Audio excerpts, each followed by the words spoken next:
All right, let's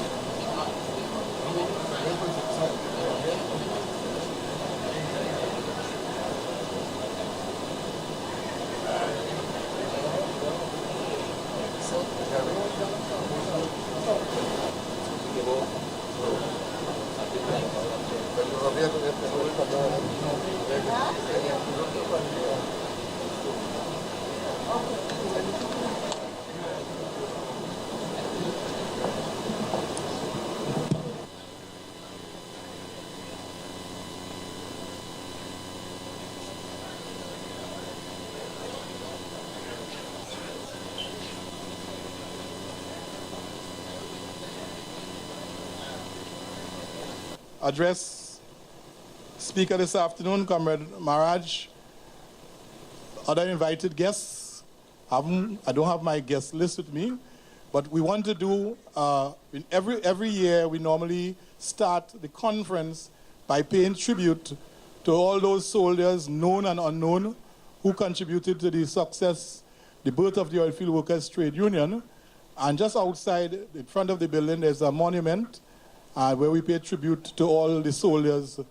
And I want at this point in time to invite comrades, invite the head table to go down to the stairs and to lay their wreath around the martyr, that fist symbolizing all of those comrades who have died in the struggle for peace, bread, and justice. And I want to invite you, our audience here, to go across the balcony and to witness the laying of the wreaths around the monument at the bottom of the stairs. So let me invite the head table.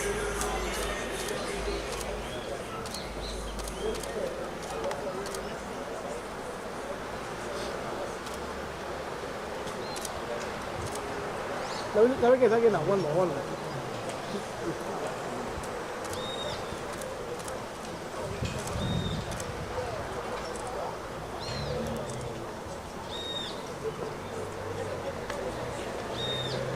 Drop.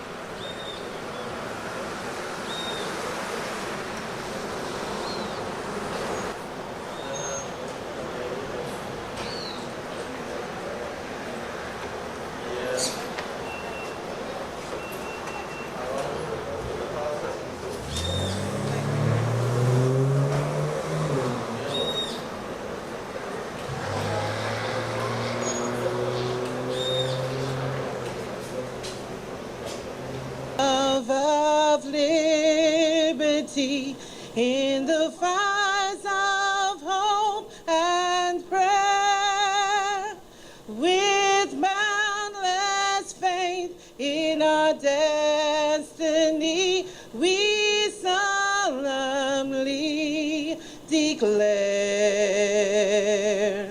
Side by side we stand, islands of the blue Caribbean Sea, this our native land. We pledge our lives to thee. Here every creed and race find an equal place, and may God bless our nation.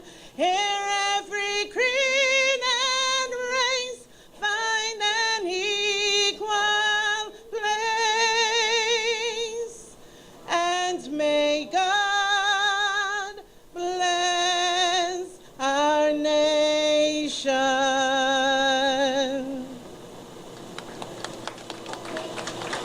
Chapter 3.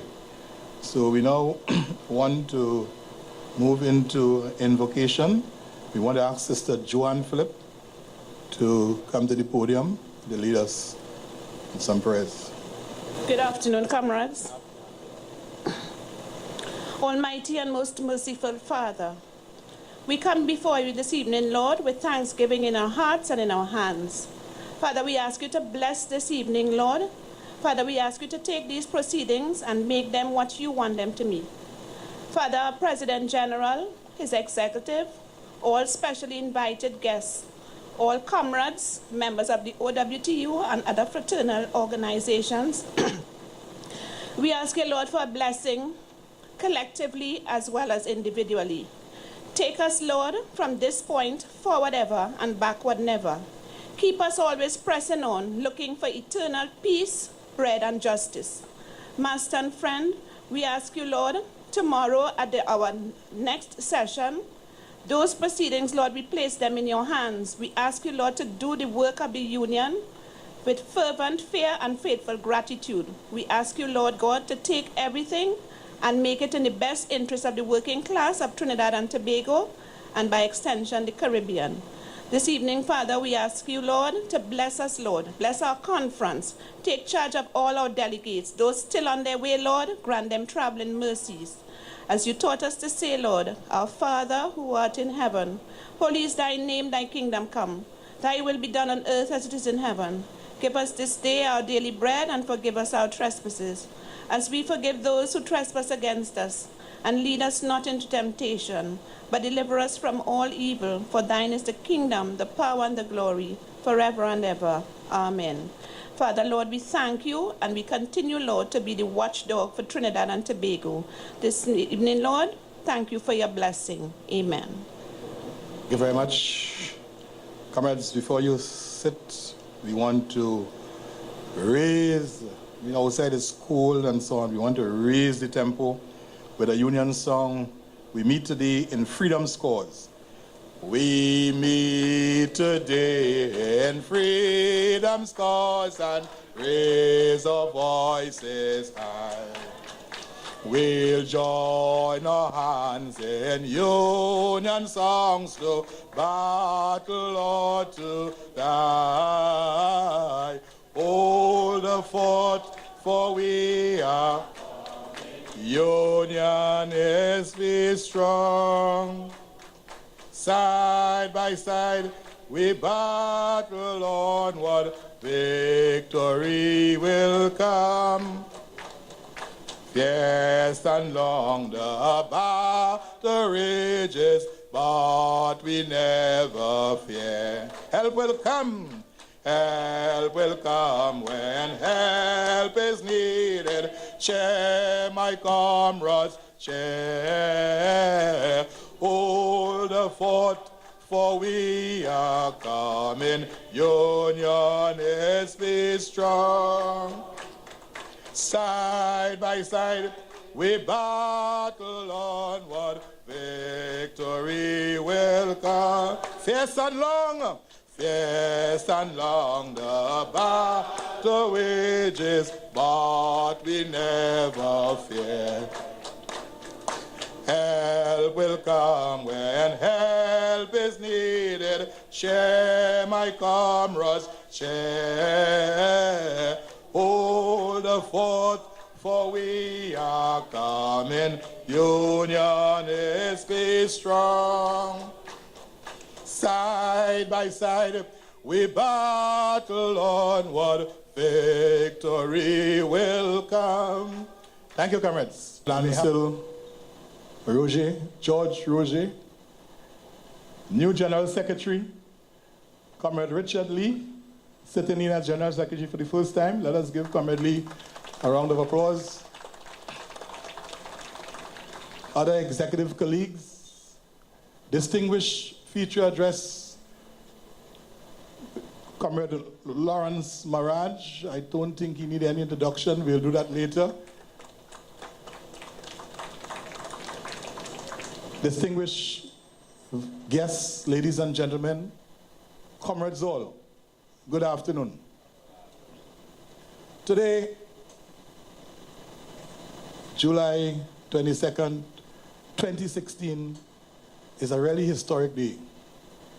1 year ago, when we opened our annual conference, the tempo, the climate was different. That is our 76th annual conference. We were just about to enter into national elections. The country was facing its greatest challenge. And right here on this podium, we didn't just talk about it, we took a decision. A decision to intervene and to change the direction that politics was taking place in Trinidad and Tobago. And we said we were going to change the government, not by the bullets, not by any violent means, but we had the power to change. And we will change the blasted government. And we did so 1 year ago. But we mashed a lot of corns. I came in there a while ago and see a man with a placard outside, talking all kind of craziness. We mashed a lot of political corns. UNC people vexed with the union because we're talking against the government. CO people were vexed with the union because we're talking against their government. They're not concerned about the state of the economy. They're just spending money, wasting money, and so on. And PNM people glad because we're talking against the government because they want to come in power. And we said that we had to intervene. We will ensure that this government go. And we did that. But that is not the end of it. We have now installed a new government. And immediately after installing this new government, I hope PNM people here, and I know we have a lot of them inside here, vexed with me, go mash their corns too. Because we always believe that from 1937 to now, the OWTU have been very consistent. Very consistent. We're not about party politics. All of those parties have failed us. PNM, DLP, Reincarnation, UNC, ULF, all of them, they failed us. And therefore, we have to reach the stage now where we decide that we have to remove all those fellas and put up a government, set up a government of the people, for the people, by the people. And we must do it for ourselves. We trust them, they failed us. It's time for us to employ a government of our own. But you know what? We are afraid to do that. We always want to give somebody else to do what we should be doing for ourselves. We always want to blame somebody else and not ourselves. But we did that, and change came. And already, with change, new government in power, the arrogance started all over again.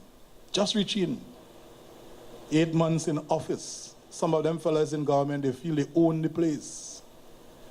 I was listening to a news sometime this week. Minister of Public Utilities, former brigadier, Ansel, not the one, not Ansel, A-N-C-L. He is A-N-C-I-L. The I is important. He's Ayman. Ansel Ayman Antoine. And he's in the dump with a little thing over his nose. And he was so amazed that people working in these conditions, kobo and flies and rats and so on, so surprised. Living in Trinidad and Tobago, but he passes the dump every day, wherever he lives in Arima. But first time he's visiting the dump, actually going in the dump, and so on. And the workers there asking for their back pay, all kind of excuses. And you know, the time is going to come very short when we have a boat. I remember, it's not one of my famous poets, Winston Gypsy sang a song some years ago, Captain, the ship is sinking. And one of our poets, one of these days we had to start, the ship already started sinking, we have to lighten up the ship to save the ship. We have to throw out some of the cargo that is not bringing any fruits and any helping. Antoine is one of them. We have to throw him overboard. Yeah? Throw him overboard. Yeah? Because when the captain said, Captain, what to do? What should we do? Because the ship is sinking, we have to intervene and we have to save ship TNT. We have to save it. Yeah? There's another one in San Fernando East. Just take over the Ministry of Housing. A woman in the hospital, outside, living in the hospital 3 years. She said, Minister, please, I want a house. Big stoops. I from old school, you know, my grandmother says stoops. When they say stoops, it's a serious thing. It's a cuss. In smart, you know. Stoops are the woman. You are minister. You are the Minister of Housing. The lady asks for, you MP for San Fernando East, and the lady asks for a house. All you could do is the stoops. Arrogance have cut in already. So we have to bring them fellas back down to reality. Because they're there for a short period of time. They might need make 5 years. You know, when we say something in OWTU, we mean it, eh? If they behave themselves, they mightn't even make 5 years. We ain't getting much claps.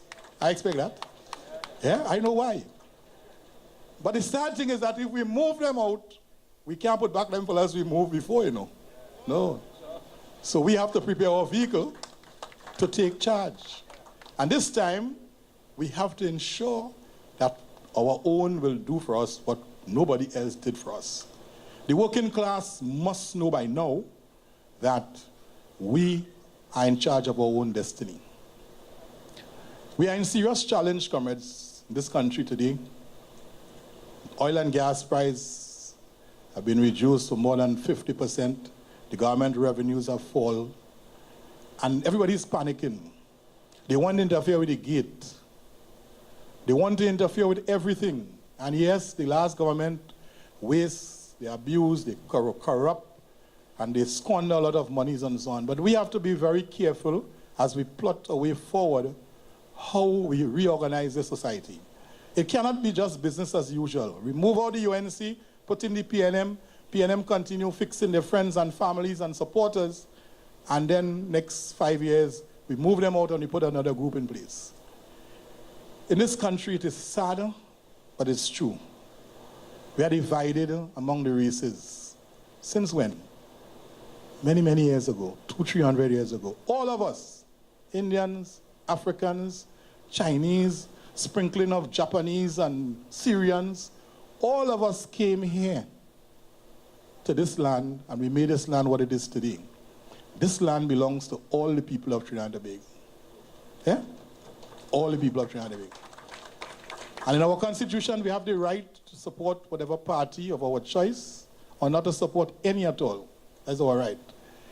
This country, we are divided into regions, north and south, east and west, south of the Caroni, north of the Caroni. Whole set of madness. And that division has been going on for many, many years. We have been divided, comrades, in terms of our regionalism. Who from Guyana, who from Grenada, who from Jamaica, you know? That is not helping us. This week, last week, the Prime Minister was in Jamaica trying to heal some wounds, dealing with immigration issues and trade issues. The Jamaicans are saying we are debarring them from coming to the country, and they want access, easy access to travel, free travel. But what is new? Many years ago, in 1962, Sparrow sang about it, about federation. If they know they didn't want federation, and so on. Because Jamaica felt they were strong enough, and they didn't need the rest of the region, and they went and they got the independence, and after that, other Caribbean countries got the independence. And all these little small islands barely surviving are all now independent nations. And they now put restrictions of travel. You have to be bright, you have to be a university lecturer, you have to be a professional, you have to have a CSME certificate, have some skill to be able to travel and live freely in the Caribbean. But what about the ordinary worker, farmer, ordinary citizen who is just ordinary? Why should he be restricted from moving within the Caribbean? The Caribbean belongs to all of us. The shave slip drop people all over the Caribbean. Brothers and sisters end up all over. The indentured ships drop people all over the Caribbean. Guyana, all over the place, Suriname, and Trinidad. So we are all brothers and sisters. Under British rule, all of us were able to travel freely through the Caribbean. Now that we are independent, we have barriers of travel. So we had to fix that. And we had to fix that soon. There are a lot of challenges that are before us. And the people of Trinidad and Tobago, we need to be there to take care of that. Gate is a burning issue. Students have been given loans, they have been allowed to study. Now that the money is drying up, the government is going to put a new plan in place to control the amount of money spent on gate. And that is their right to so do, but the people also have expectations. And I'm saying that before you introduce a new plan, if you have a commitment to students who are already studying, you have to complete that commitment. And then going forward, look at how we can do in order to save and to make sure people cut off the wastages and so on. But all of the monies that the last government squandered, if they didn't squander those monies, we didn't need to interfere with gate. We didn't need that. All the monies given to their friends and families, we could have used that money today in trying times, in hard times. We have a heritage fund. Already, they dive into the fund. The storm ain't reached yet, the clouds just start to make up. They dive in the fund. They interfere with the fund. So we have a lot to talk about over the next 2 days, comrades. And we have to organize ourselves, we have to prepare ourselves to make hard interventions. And the Oilfield Workers Trade Union, the trade union movement in general, we are not just talkers. We are giving solutions. And as we go along, I'm sure the President General, in his remarks, will indicate to you what we are doing in terms of our intervention and what our suggestions to the government in terms of economic development and so on. So I would not go into that. I will leave that for the other speakers. This country is under trying times.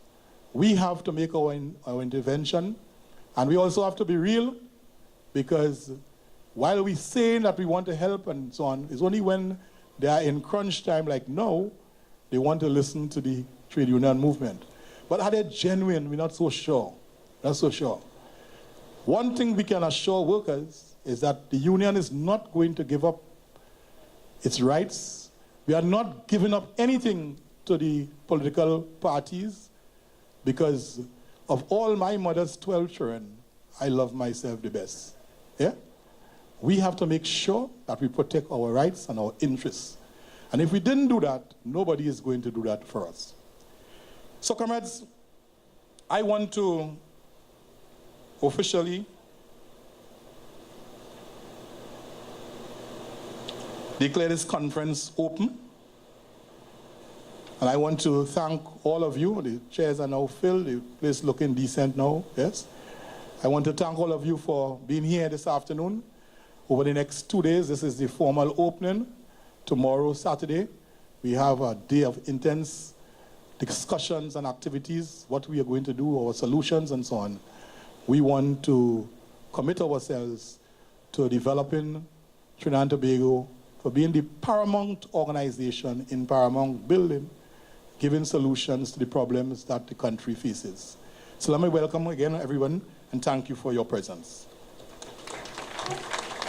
To welcome to the podium, this is Ansel, not C-I-L, A-N-C-E-L, the E is for everybody. Ansel George Roger, a man who is going to seek the rights and the interests of all of Trinidad and Tobago, every citizen in Trinidad and Tobago. He's just carrying on that which was laid down in the past. So let me welcome to the podium President General Ansel Roger to give his address. Thank you. Thank you very much.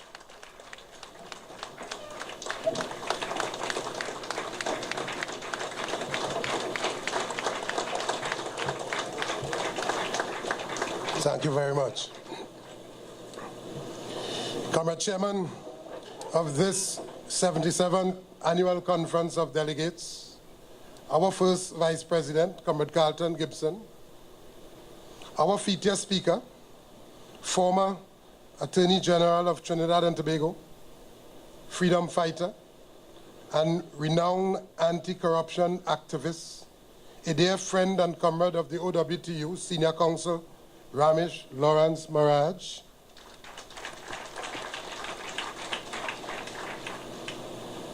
delegates to this 77th Annual Conference of Delegates, fellow comrades in the leadership of the Joint Trade Union Movement, former General Secretary and political leader of the Movement for Social Justice, Comrade David Abdullah,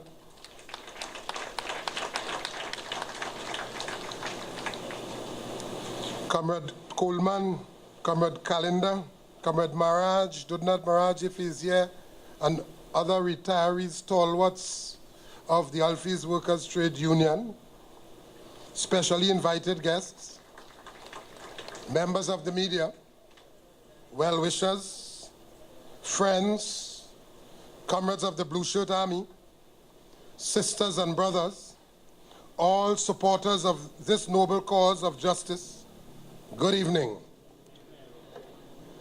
Comrade Chairman, it is always necessary at such an august occasion like this one, but in particular today at our 77th Annual Conference of Delegates, for me to humbly pay respect. Permit me, Comrade Chairman, to pay my respect to our founding fathers, all the past leaders, the martyrs, our foundation members, and workers generally, all of whom through their significant contribution, dedication, and commitment to struggle, cleared the path and laid the foundation for this militant, independent, progressive, and noble union, the Oilfields Workers' Trade Union. We must be reminded that as a society, we must always have respect and show regard for the invaluable contribution of our veterans and those who went before us. We in the OWTU always recognize those who have significantly contributed and whose ideals and vision we share and embrace for a better society. Comrade Chairman, let me start by saying that it is not by chance that the theme for this year's annual conference was chosen, which is legislative revolution, job security, and sharing the burden of adjustment. In other words, the radical changes in law that are necessary to give protection to those who produce the wealth and for an equitable adjustment of the burden of economic yoke to ensure that not only workers, but the business community and government also make their sacrifice. We recognize that the country is currently experiencing economic challenges, and we further understand that these challenges are being caused by external elements of which we have no control. But we must hasten to add that these challenges are exacerbated by internal structural deficiencies coupled with mismanagement, waste, and corruption.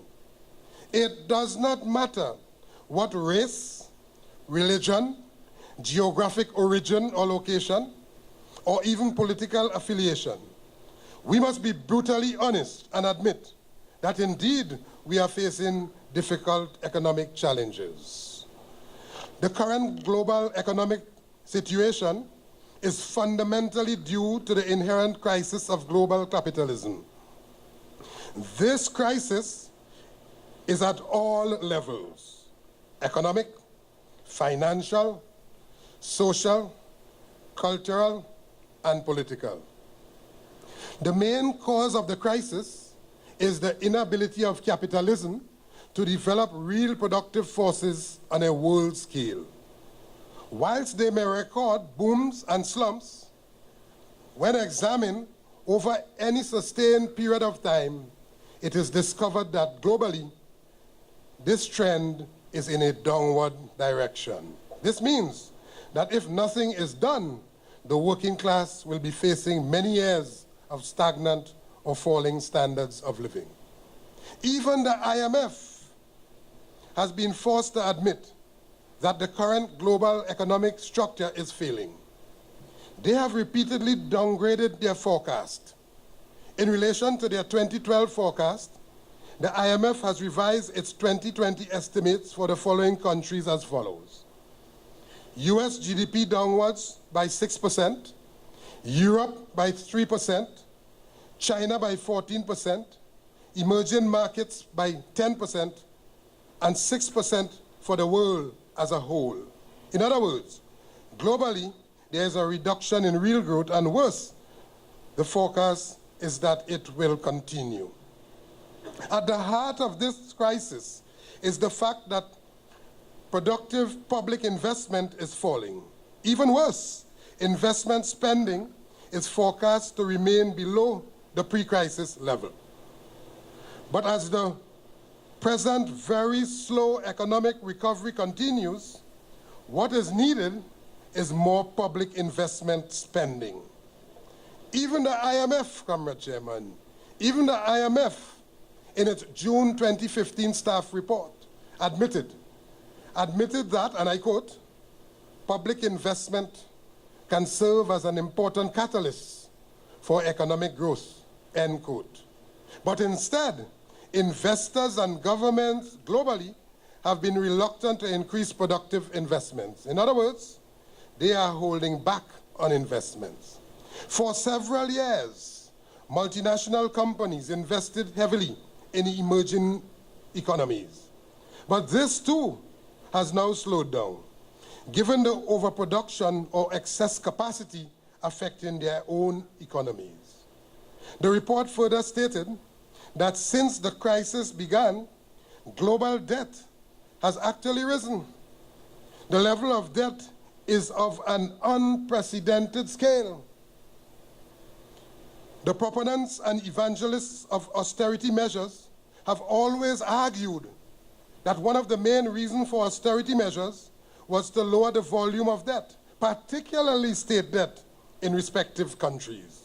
But clearly, the IMF data shows that this is far from being the case. In February of 2015, the report from McKinsey Global Institute, we find that global debt has increased by some 57 trillion US dollars since 2007. This increase in debt is happening in every sector of the world economy, but in particular with government debt, which is rising by some 9.3% per year. According to that report, this rise in the level of debt is also happening in practically every single country. But, Common Chairman, whilst this decline in growth and increase in debt are occurring, there's a massive concentration of wealth which has reached unprecedented levels, which is creating levels of inequality that has never been seen in history. Enormous power is concentrated in the hands of a few super-rich men and women who rarely control the lives and destiny of the peoples of the entire world. Workers, young people, women, and ethnic minorities also suffer disproportionately from this crisis. They are the first to be retrenched with absolutely no benefits, and they are the ones who take the largest cuts in wages. This crisis is further deepening inequality and gender discrimination, as well as fueling high levels of racism, xenophobia, and intolerance. Everywhere across this planet, the poor are getting poorer and the rich are simply getting richer. The renowned international NGO, anti-poverty charity Oxfam, based in London, reported that the share of the world's wealth, which is owned by 1% of the world's population, this share increased from 44% in 2009 to 48% by 2014, while the poorest 80% currently own just 5.5% of the world's wealth. By the end of 2015, this same 1% of the world's richest people already own more wealth than the remaining 99% combined, the report stated. Mr. Chairman, in the advanced capitalist countries, governments are attempting to reduce the level of debt accumulated during this crisis by cutting wages and pensions. But these policies and austerity measures have sharply reduced living standards without having any serious effect on the mounting of debts.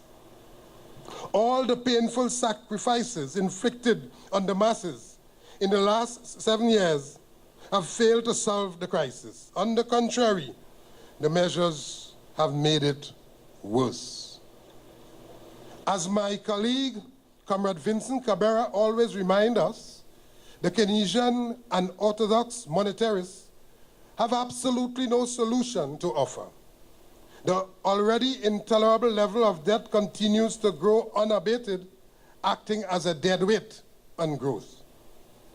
Government and companies are trying to pass this huge debt burden onto the backs and shoulders of the working class in their desperate attempt to bring down their debt levels. This is having a profound effect on social relations and is serving primarily to ignite the consciousness of workers. Petrotrin is a classic example of this model, where the company is attempting to cut back on terms and conditions of workers, refusing to settle the negotiations, and also refusing to fill critical vacancies to address the huge debt that the workers did not create. Notwithstanding all these challenges, were it not for the workers, today there will be no Petrotrin. We did not create this huge debt at Petrotrin. They created it, and the workers will not be the sacrificial lambs. Comrade Chairman, workers all around the world have recognized that there is absolutely no alternative but to struggle.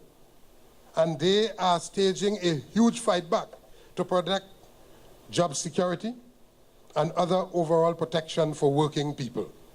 Over the last 4 months, the world witnessed the French workers, led by the militant CGT, OU Trade Union Federation, in their epic struggle to protect and defend the benefits of their current labor laws. We saw workers in oil refineries, harbors, nuclear power plants on strike, and several fuel depots being blocked by the striking workers. In fact, this wave of strike has clearly emphasized the enormous power of the working class in a modern capitalist country. Not a wheel turns and not a light bulb shines without the permission of the striking workers. In this case, literally, as nuclear power stations, oil refineries, electricity substations, road transport, etc., all went on strike.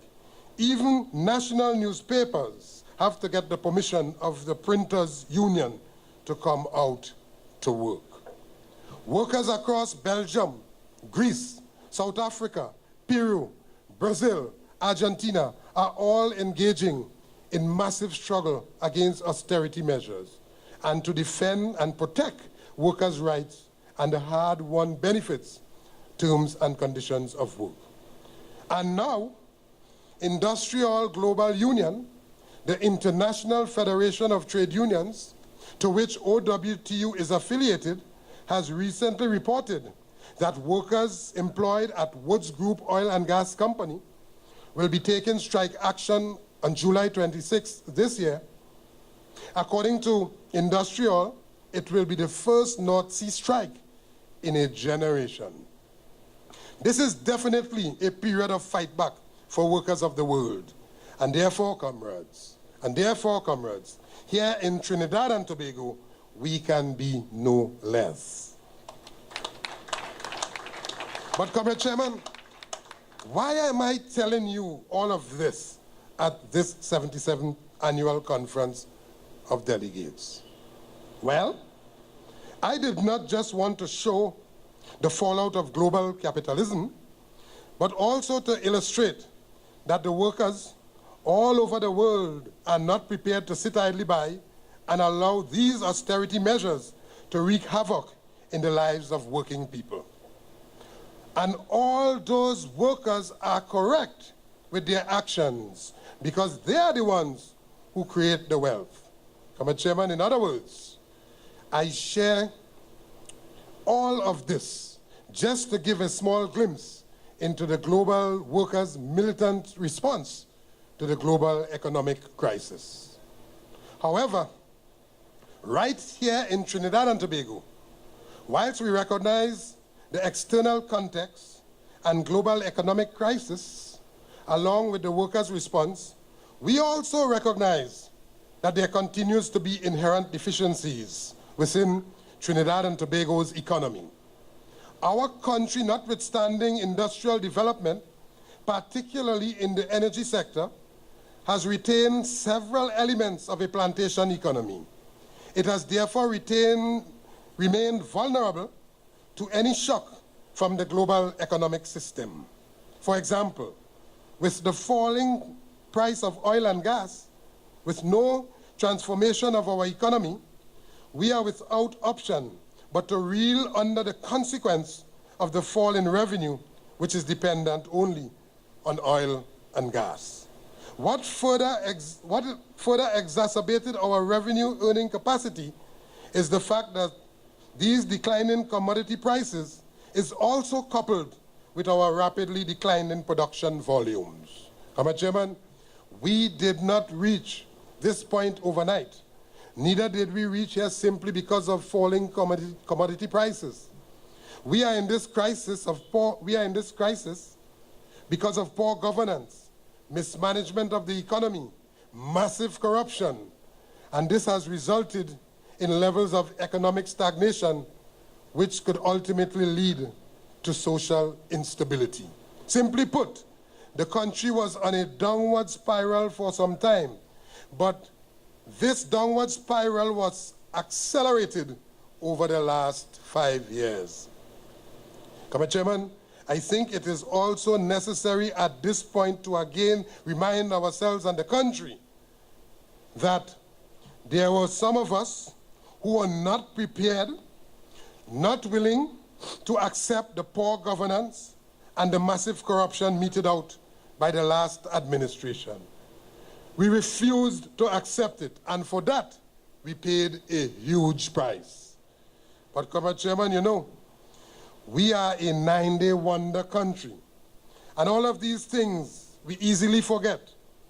And this forgetfulness is always to our detriment. The politicians are aware of that weakness, and they always take advantage of it.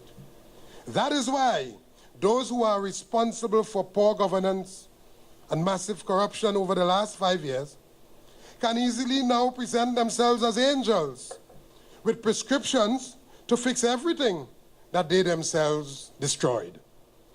That level of deception and deceitfulness can only register success if we continue to forget, or worse yet, forgive them for their atrocities.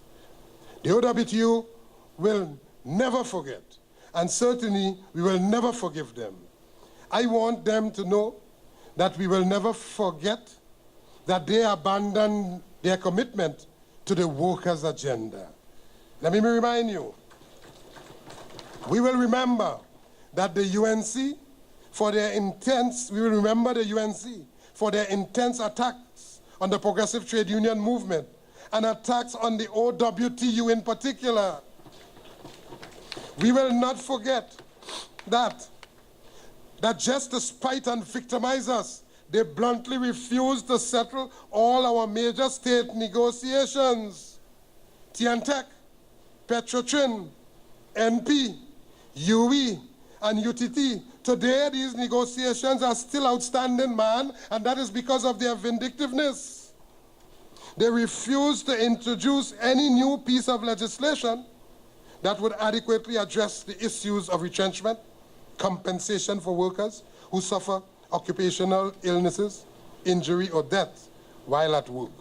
We will never forget that they made absolutely no effort to improve the Occupational Safety and Health Act. Instead, they had OSH inspectors on contract, leading to a failure of the OSH authority. We will remember that they laid in Parliament the most anti-worker, anti-union industrial relations bill of 2015. We will never forget that they did not put a registration, recognition, and certification board in place for over an entire year, which denied so many thousands of defenseless workers trade union representation.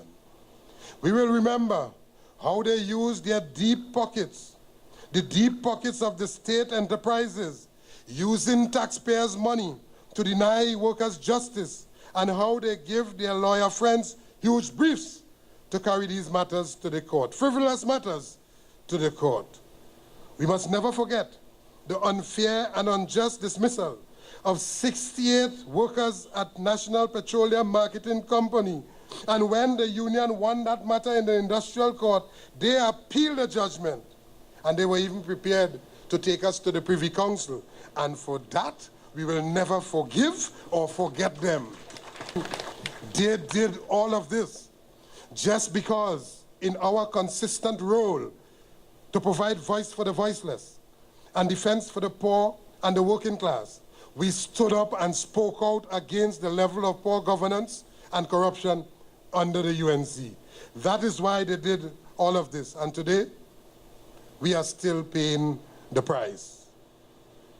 And now, deceitfully, Kamala, the angel of destruction, has now transformed herself to be the great defender of the workers, calling for new laws to protect them.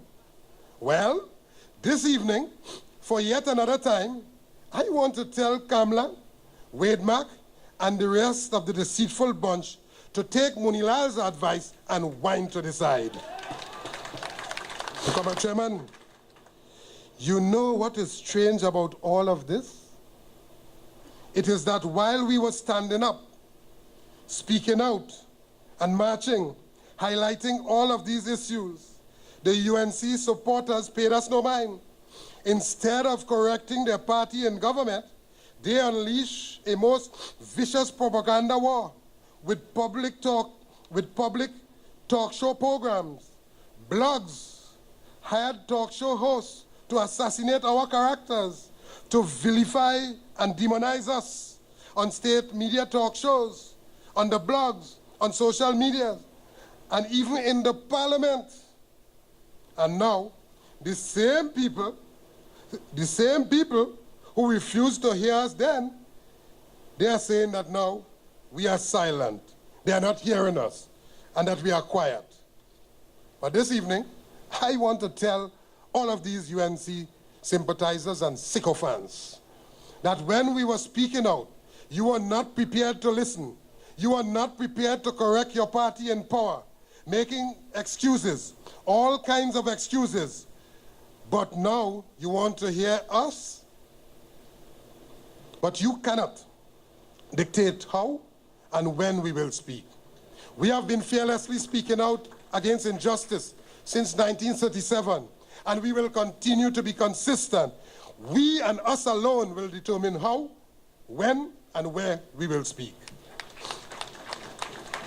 But, Comrade Chairman, it is almost 10 months since this new government took office, and it seems that they have not learned any lessons from the wrongdoing of the last government. They must be reminded that they came into office on the premise and the commitment to the population that they will do different or even better than the corrupt government that they replaced. But any unbiased and independent observer will be compelled to comment that today in some critical area of governance, there are some similarities with the last government. For instance, while they signed a memoranda of understanding with the Joint Trade Union Movement on August 27, 2015, which they continue to state is their government's policy, tenets of that very government policy they are not adhering to. The MOU committed the government to consultation on major issues of governance, particularly issues that impact workers. How then do you explain decisions being made which adversely impact workers without any consultation with us, a major stakeholder? How do you explain the establishment of a National Tripartite Advisory Council, which is not holding regular meetings at this critical time? And while there are no meetings, the burden of adjustment is being carried on the backs of workers and the poor. We are definitely not satisfied because it seems that the government is not placing any serious urgency and support for the NTAC. While the employers and the banks continue to declare huge profits, workers are being sent home on a daily basis. How do you then explain the lack of support for these same workers who have to face rising prices in the grocery and other living costs while out of a job? Comrade Chairman, how do you explain the appointment of a former independent senator who voted for and supported the runoff bill against the PNM in the parliament? He was recently appointed as chairman of the very important CL Financial Group by this government. If that runoff bill had its way, the PNM may not have been in office today. How do you explain that? Comrade Chairman, how do you explain a Minister of Public Utilities praising corrupt contract labor at TNTech at the expense of job security of TNTech employees who are paid to carry out the same jobs. How do you explain his open public support for the contractors receiving materials from the commission while the permanent workers of the said commission is not given the same material to do the same jobs? How do you explain that? Committee Chairman, how do you explain a shortage of drugs in our nation's public hospitals, whilst in these hard times, the government is committing hundreds of millions of dollars for the completion of Brian Lara Stadium? In these difficult times, that should not be our priority. With a shortage of doctors, nurses, beds, and medicines in our nation's public hospitals, their priority should certainly be different. Committee Chairman, how do you explain that UNC operatives who continue to occupy top positions in many of our state enterprises and government departments, even though they are unqualified, they are still occupying those positions, not on the basis of merit, but they were put there purely on the basis of loyalty to the UNC? How do you explain that? Still in those positions, these same UNC people are now creating mischief and chaos. Mr. Chairman, how do you explain when in opposition, the PNM was up and down the country, not only with allegations, but with information about corruption, and to date, there is no real effort to convince us that a focused approach is taken to root out the same corruption? Clearly, the current state institutions by themselves do not have the capacity to deal with the numerous reports, allegations, and evidence of corruption.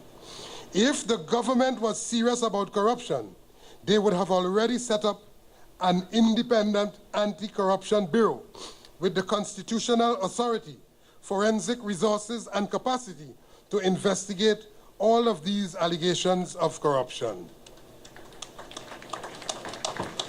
If they were serious, this anti-corruption bureau would have already been in place, headed by a team of renowned anti-corruption fighters, the likes of our comrade, Senior Counsel Ramesh Lawrence Maharaj, Bob Lindquist, and other experts, just to name a few, if they were serious. We heard that a former senior manager of commercialization at Petrotrin, who had the responsibility to ensure that the government collects the correct royalties and taxes from the private lease operators who are contracted to produce oil for Petrotrin. His job responsibility was generally to ensure that he protects Petrotrin's interests on behalf of us, the people, the stakeholders. The fact is that he resigned that high-paying job at Petrotrin and in less than 1 month took up a lucrative job with one of the same private lease operators to the detriment of Petrotrin and the public. Now, Comrade Chairman, how do you explain that this same person has now been appointed to the board of Petrotrin, not to serve Petrotrin interests, but in the most direct way now, he is there only to serve the interests of the private lease operators? This is not simply just a very poor selection. This has nothing to do with being balanced, but it seems very calculated, and it is a major conflict of interests and one which is raising serious questions. If that was done under the UNC government, the PNM would have rightfully been condemning that action. But while we in the union condemn and deplore such actions then and now, this very questionable appointment has been made by this present government, who would have cried foul not too long ago. Comrade Chairman, it seems that what was wrong then for the UNC is now right for the PNM. We fearlessly maintain a contrary position, that what was wrong yesterday is wrong today, and what was wrong under the UNC is still wrong under the PNM. Comrade Chairman, in the public interest and in the interest of all of the people, all of the ordinary taxpayers, we demand that this individual must be immediately removed from the board of directors of the Petroleum Company of Trinidad and Tobago. We have seen no strong signal or effort by this government to ramp up local food production by embracing the efforts of our local farmers. While the country continues to experience over some $6 billion annually with our food import bill, there is no attempt to significantly reduce this bill by support for our local farmers. Instead, it is preferential treatment for their friends, a few large-scale industrialists. And at some subsequent occasion, not today, some subsequent occasion, we will identify these persons who are their friends who are benefiting. But this will definitely decimate the thousands of small and local farmers, this preferential treatment to a few. Added to that, there are also major food importers who continue to flourish by using up our very scarce foreign exchange at the expense of our local farmers and local food production. Comrade Chairman, permit me now to talk about crime and violence. Today, the entire crime situation in the country has spiraled completely out of control. And it is clear that the government has absolutely no control of the situation. The daily shootouts in full view of innocent bystanders are likened to the gunfights of the Wild West. The country is witnessing these regular murders every day. And before we can come to terms with one set of killings, before the following day, there are even more brazen and brutal murders. In some communities, there are even self-imposed curfews. Citizens can no longer enjoy the freedom of movement and enjoy their property guaranteed under the Constitution. Instead, we are all imprisoned by burglar-proofing, razor wire fences, security cameras, and ferocious guard dogs. All this protection has proven time and again to be of no use against the fearless gun-toting criminals who have ultimate access to sophisticated guns and ammunition, and even hand grenades, which evidently they have absolutely no hesitation to use. While there is no national conversation about the importation of these highly lethal weapons, the guns and ammunition industry continues to flourish in this country. Well, Comrade Chairman, this afternoon, right here, I want to sharply contradict the long-held argument that there is no gun factory or no manufacturing of guns and ammunition in Trinidad and Tobago. There must be a gun and ammunition factory somewhere in Trinidad and Tobago manufacturing these weapons. How else can we explain the plethora of these guns and ammunition on our streets? But seriously, Comrade Chairman, the importers of these guns and ammunition remain untouched with their thriving business at the expense of human blood in the streets of our country on a daily basis, because we all know that the shooters are not the importers. Thus far, the government has simply failed on the issue of crime. One major function of any government is to provide safety and security for all its citizens. But today, no citizen in this country is spared from the ruthless bullet of any gun-toting criminal. Comrade Chairman, with only 6 months in 2016, the murder rate stands at 232 and has long surpassed that of last year for the corresponding period. And the vast majority of these killings are gun-related. Let us be honest and ask ourselves the real question.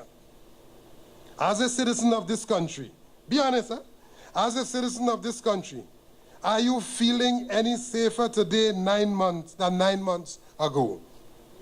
It's a rhetorical question.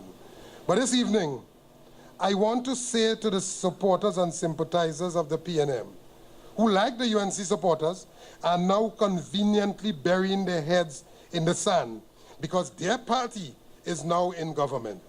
Don't shoot the messenger, because with your heads in the sand and your hides exposed, at any time, you too can be a victim. I have always maintained that the only reason why all of us are still alive today is because nobody wants us dead as yet. It is that simple to take a life in Trinidad and Tobago today. The government, when they were in opposition, had all the plans for crime. Now they are simply stumbling in the dark.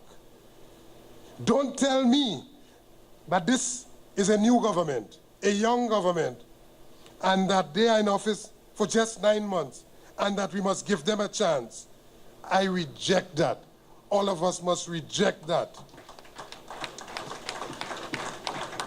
Saying, if you spare the rod, you will spoil the child.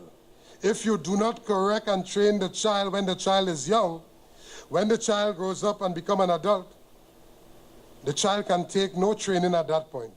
And nobody wants that child around them. You would only have yourselves to blame. So 5 years from now, when the child becomes an adult, nobody would want that child in their house if you don't train the child, talk to the child at this point in time. Comrade Chairman, we are experiencing mass retrenchment taking place throughout the country on a daily basis. And this government has so far failed to stem the massive hemorrhaging of our country's workforce. So many thousands of workers and their families are suffering because of this inequitable sharing of this economic burden. The current labor laws provides absolutely no protection for workers. The Retrenchment and Severance Benefit Act number 32 of 1985 is grossly inadequate, oppressive, and outdated. The government must bring emergency legislation to Parliament to deal with this most anti-worker Retrenchment and Severance Benefit Act. The new legislation must be retroactive to bring relief to the thousands of workers and their families who are already at a stage of advanced suffering. We also want to see amendment made to the Companies Act and the Bankruptcy and Insolvency Act. This must be done in order to place workers higher up the list of creditors. This law must no longer be financially attractive or beneficial to employers who simply retrench workers at a moment's notice. Comrade Chairman, while they continue to send workers home without mercy or consideration for the destruction of so many families, the business community and employers are owing the government billions of dollars in VAT revenue. But something seems rather strange here, because while the government is implementing numerous cutbacks, placing a heavy burden on workers and ordinary people and the poor, we now have the Minister of Finance trivializing the debt that the business community owes to the people of Trinidad and Tobago. For a number of years, we have been hearing that the business community owes over $12 billion in VAT revenue to our national coffers. But now, the Minister of Finance, in defense of the same business community who are not prepared to make any sacrifices and sending workers home on a daily basis, and who refuse to remit value-added tax to the government, this Minister of Finance is suggesting that the VAT owed is not $12 billion, but is much less. And further, he spoke about only collecting some $500 million of this significant debt owed to the national coffers. The Minister of Finance must not be allowed to just contradict the Attorney General's figures, but to put before the public the exact figures owed. And more than that, he must tell the nation about the different sectors of the business community who owes the country this massive debt.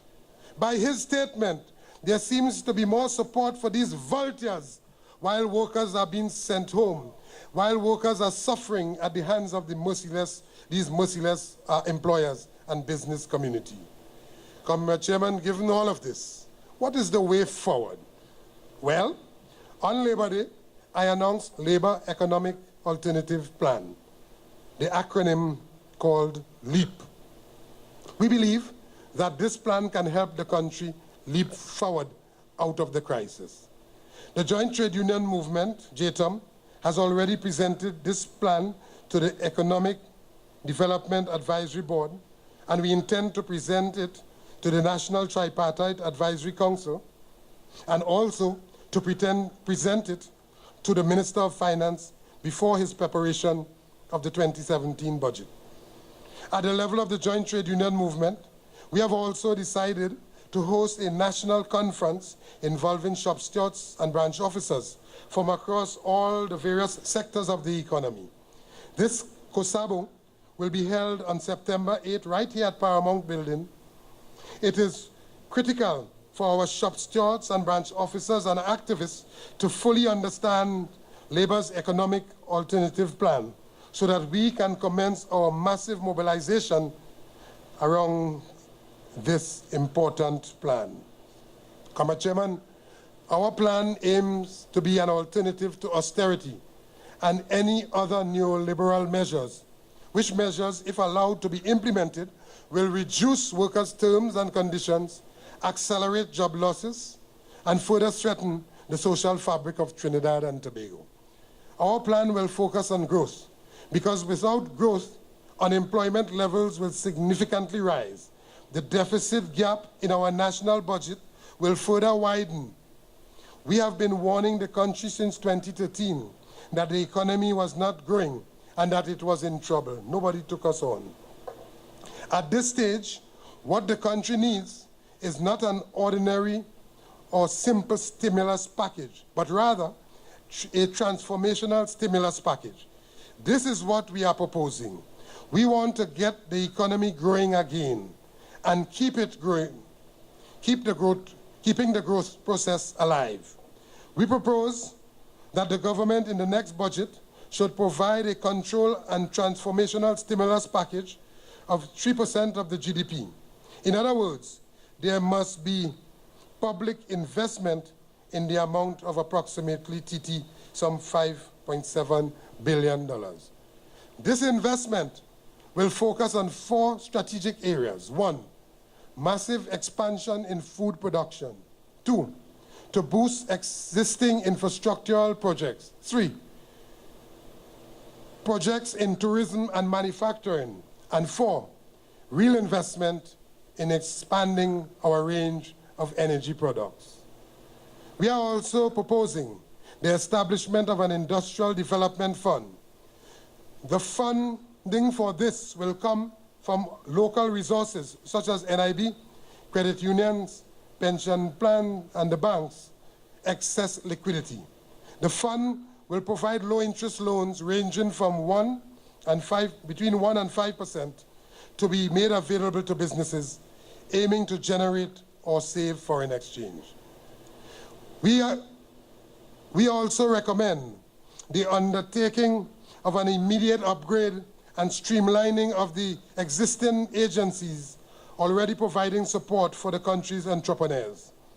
Agencies such as Development Finance Limited, National Enterprise Development Company, NEDCO, Business Development Unit, BDU, Tobago, etc.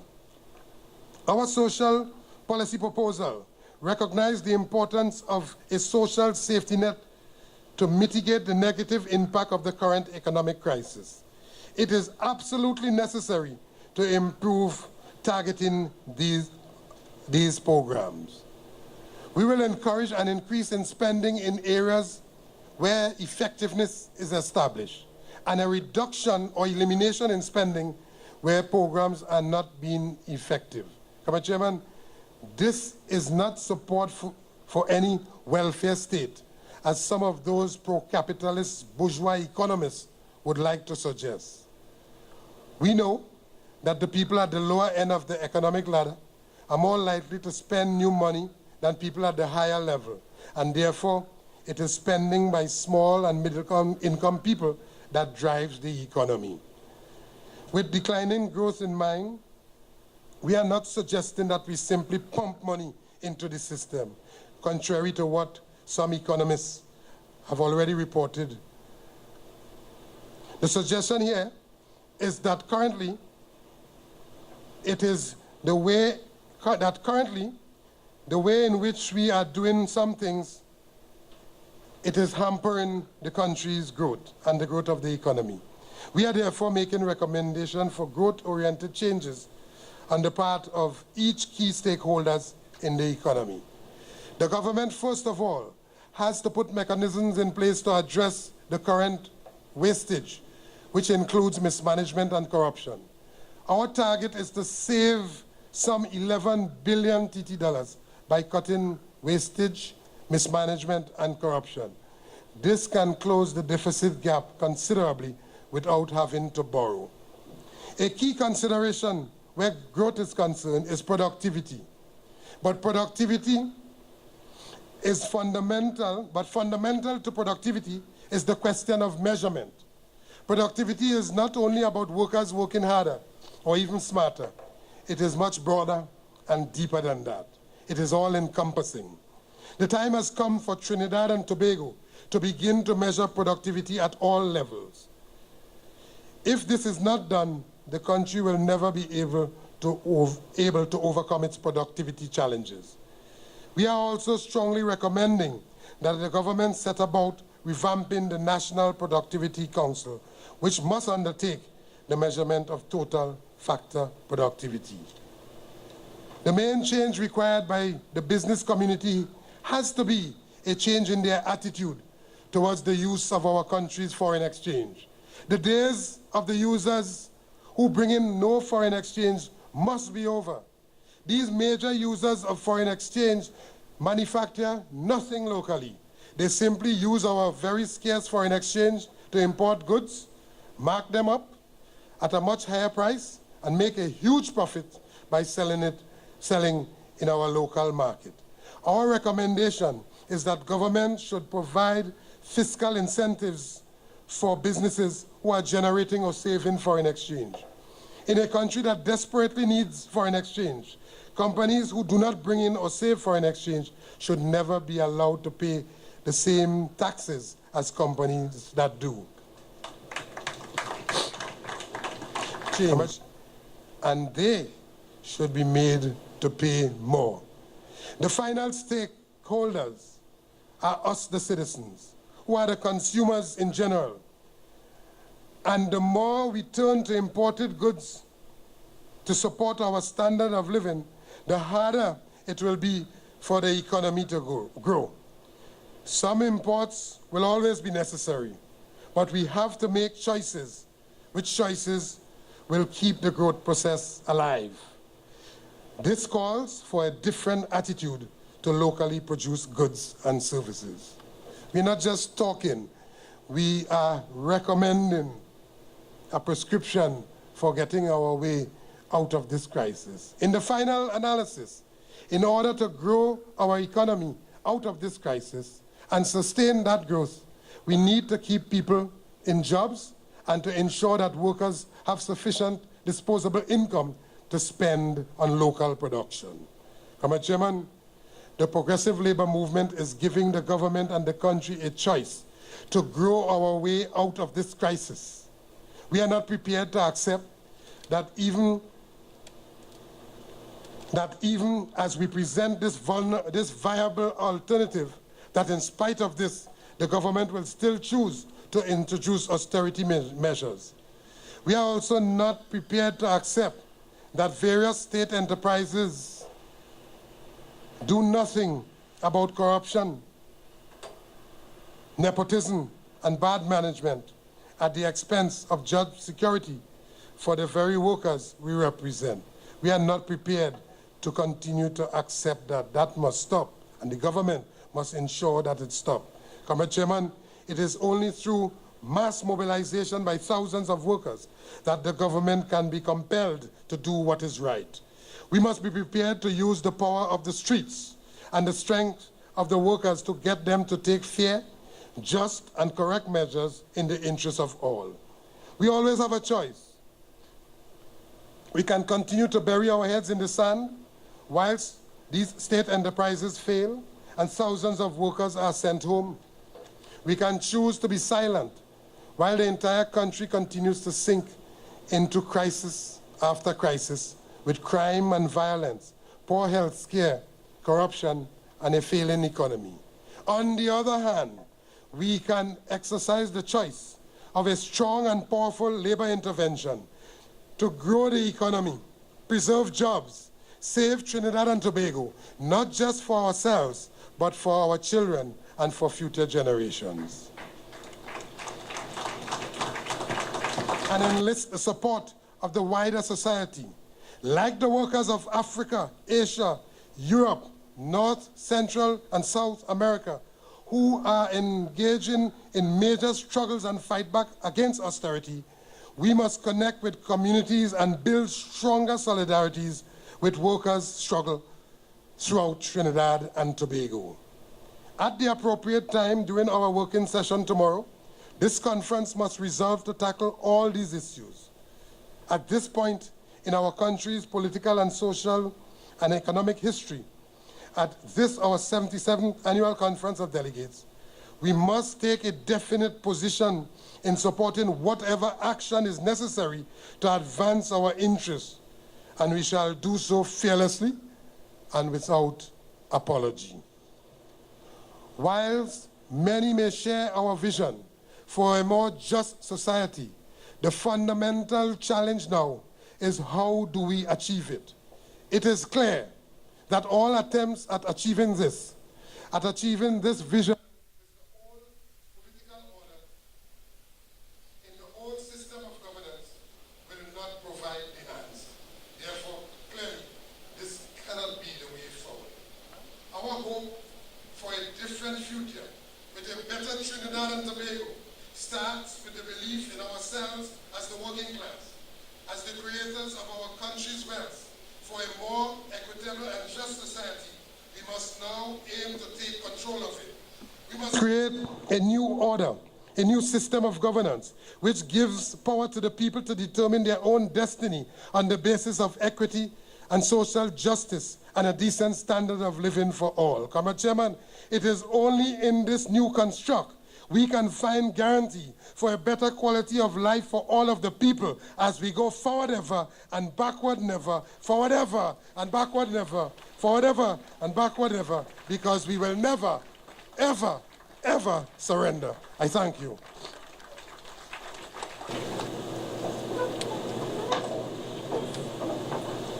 Thank you very much, President General, for that very powerful delivery, preparing the ground for a session tomorrow and making it very clear that we are not just talking, we are putting forward solutions to the problems that exist in Trinidad and Tobago. And we have a plan that can work, and a plan that we are going to share with the comrades tomorrow and also in our Kasabu as we discuss a solution to the problems that faces Trinidad and Tobago.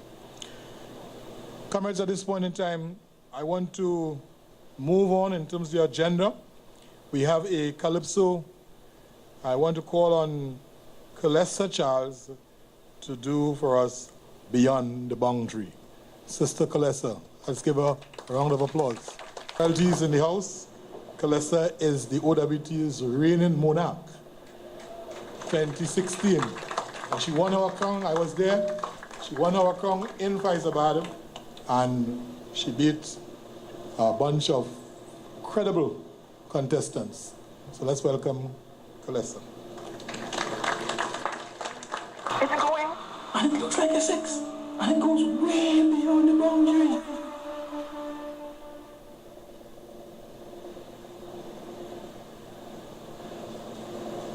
Sonan Anika Collins, who won the Best Labour Song 2016.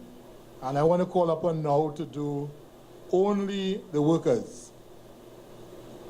And we allow Calessa. Calessa, ready?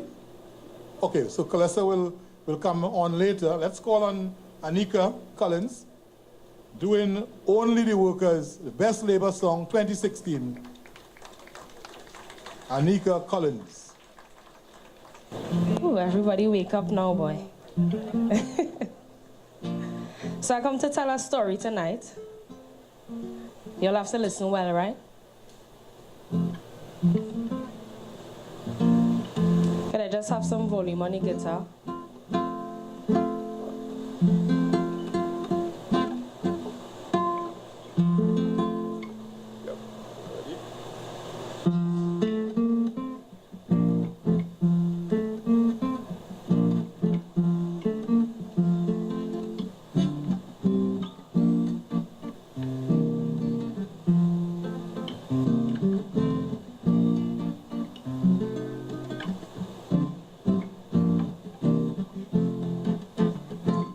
You see, I went by my neighbor, looking for some answers to why the country going the way that it going.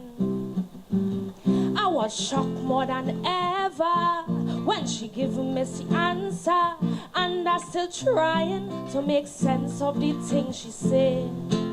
You see, she's an elder of intelligence, 79 and still talking with common sense.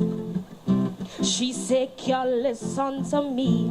Things going bad here in this country because they're trying to take away workers' rights." I scratched my head while listening to she said things could turn wrong in this country, but to do that, the workers have to lead the fight. Then she said, "Let those who labor, oh yeah, hold the reins of power. Let those who labor hold the reins of power." She said things in this country, it could get bright, but the workers have to lead the between me and you, it had started with them boys who does wear dark blue. She say again, "Let those who labor, oh yeah, hold the reins of power.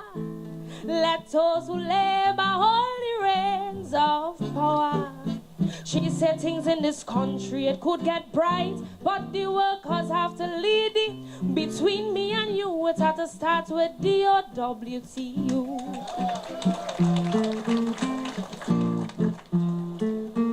I feel all I take a man a little rhythm, you know. Please.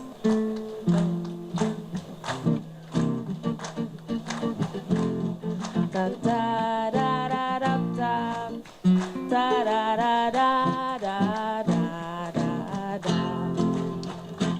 She say I'm blaming government, both past and present, for diminishing the trade union's role. If they had made investments in the trade union movement on this economy, they would have a stronger hold. You see, with oil prices falling everywhere, greater inside your WT you would have shared. Child, it very easy. Even a blind man could see that in every country the trade union has its place. Between you and me, they don't know already that the trade union don't study color, religion or race. Then she say, "Let those who labor, oh yeah, hold the reins of power. Let those who labor hold the reins of power." Yes, she said things in this country, it could get bright, but the workers have to lead the fight. Between me and you, it had to start with them boys who does wear dark blue. She say again, "Let those who labor, oh yeah, hold the reins of power. Let those who labor hold the reins of power."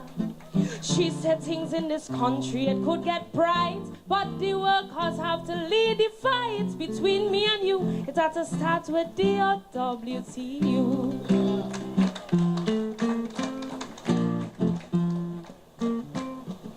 Well, let's tired clapping.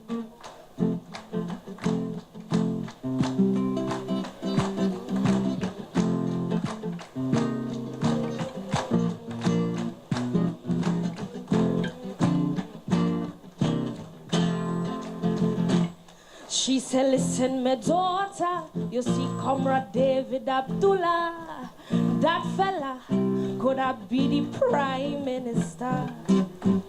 For 29 years he was a soldier, serving the worker, and it's sad he gone and retire. You see today, we lacking true leaders who would give up their own cause to fight for others. Selfless if it demands, he was always willing to take a stand, doing the right thing because it was the right thing to do. So today I raise my hand, saluting you as the people's champion. Comrade Abdullah, I'll surely miss you. Then she said, let those who labor, oh yeah, hold the reins of power. Let those who labor hold the reins of power. Yes, she said things in this country, it could get bright, but the workers have to lead it. Between me and you, it had to start to them boys who does wear dark. He sang again. Let those who labor hold the reins of power. Let those who labor hold the reins of power.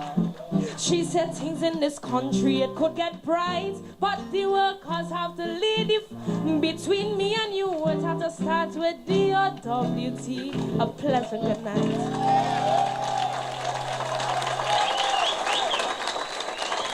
Kaiso. Yeah, that is the future monarch of Trinidad and Tobago. And you heard her here first time in OWTU. Yes? Any claps for that? All right.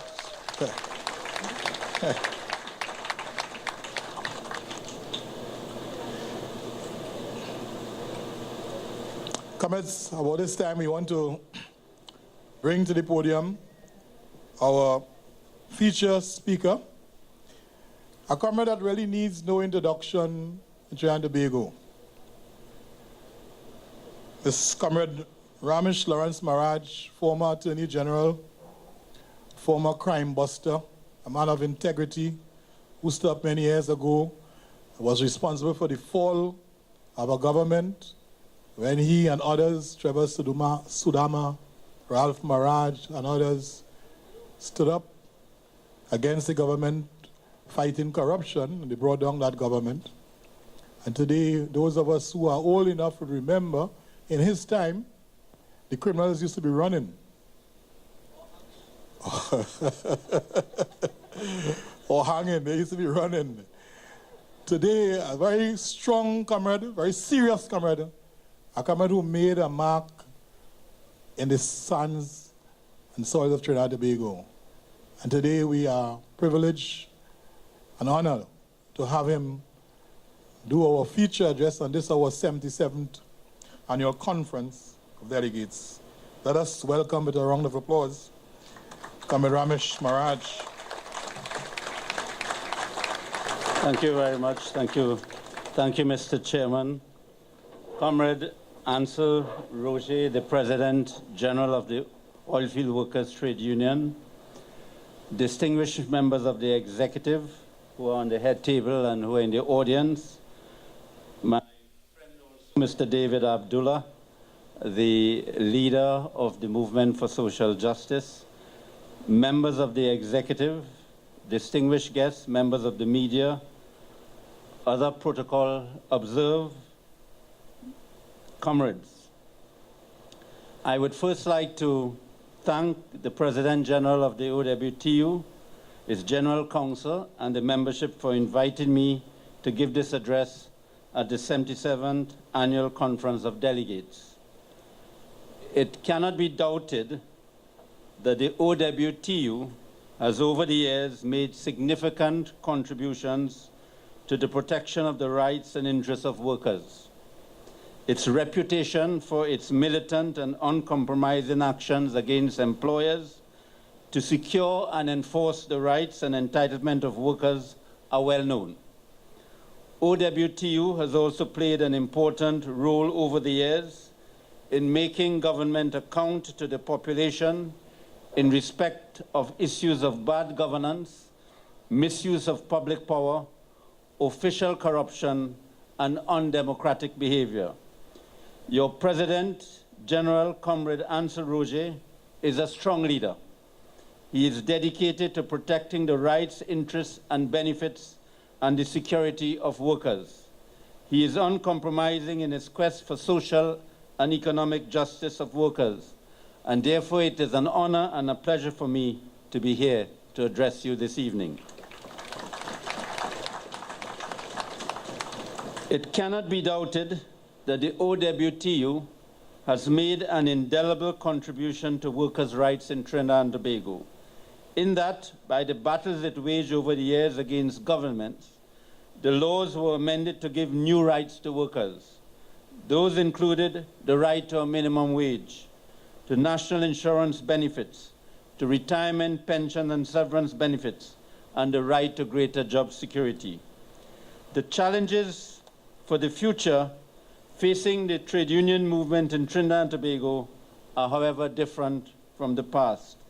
Different in that economic factors are being modified very quickly by technology, which is having dramatic effect on how business globally and, of course, locally is being or will be done. The impact this will and is having on labor is replacement by automation, artificial intelligence, massive internet connectivity. That is the fourth industrial revolution. Over the years, technology has made certain jobs obsolete as it replaced the brute force of labor by machinery. However, it created new and more jobs than that which are displaced, as it demanded a more skilled workforce, placing more demands on education and training of labor, demanding more use of brain power.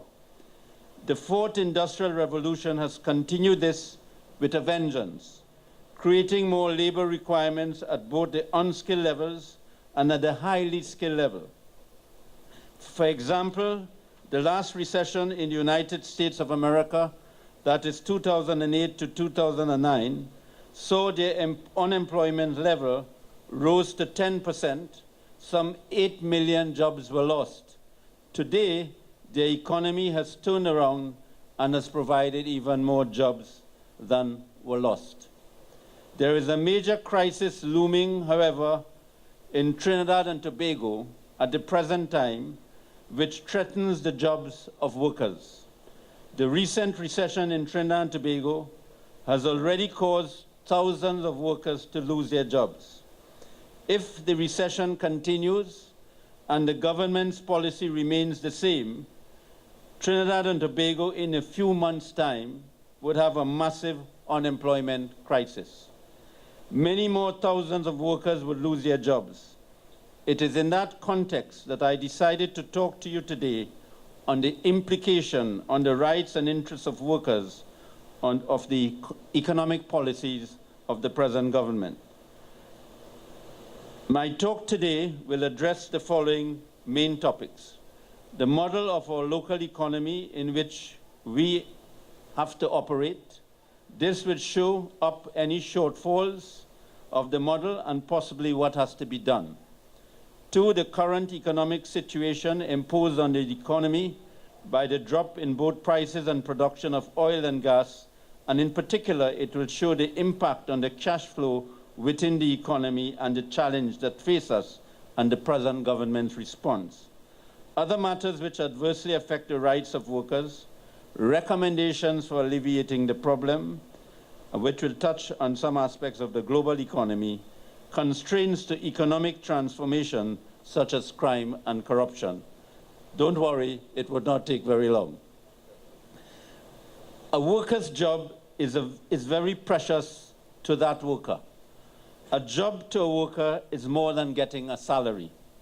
The loss of that job is a blow to the dignity of that worker. A worker who has a job is motivated to wake up every day with a sense of purpose, and the worker would go to bed at nights feeling that he or she has handled his or her responsibilities. The worker would also feel that he or she has handled the responsibilities to family, to the community, and by extension to the country.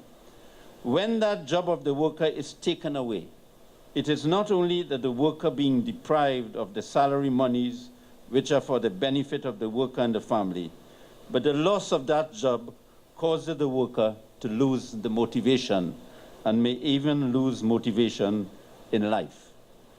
That is why when policies are being taken which would have the adverse impact on losing jobs, causing people to lose jobs, it is very important, it's a very serious matter. And government should regard it as a very serious matter. In addition to the problem that workers are being sent home, because of the recession, some workers who are employed by the state and state agencies are not being paid by the government. And in your case, some of your agreements are not being settled. And this government is using the excuse of the recession and the drop in the price of oil and gas not to pay them. But it has made promises for them to be paid.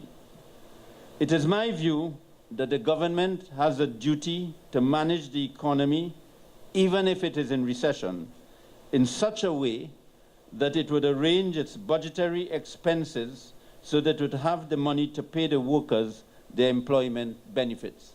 Because these are benefits which are not given as a matter, as donation. These are legal rights and debts which are payable. The government is spending billions of dollars annually in its budget, and it can easily allocate monies in which it has to spend on its liabilities to workers. As you would see, the billions of dollars which are allotted for this year's budget, whether the government cannot allow some of those monies to be spent on the workers.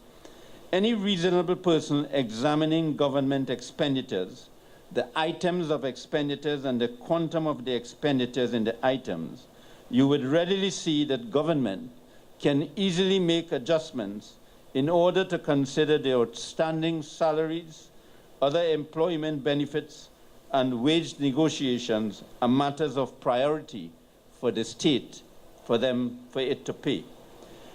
I think this is an appropriate time for me to discuss with you the contents of the preamble of the Constitution of the Republic of Trinidad and Tobago. The Constitution is the supreme law of Trinidad and Tobago. You would observe that before a president, a prime minister, or a minister of government takes office, they must subscribe to the oath to uphold the Constitution and the laws of Trinidad and Tobago. The preamble of the Constitution consists of the foundation principles on which the Constitution is based.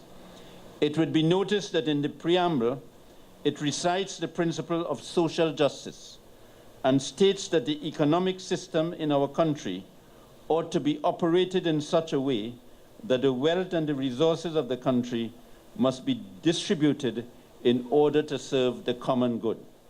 It also recites that there must be adequate means of livelihood for all, and labor should not be exploited.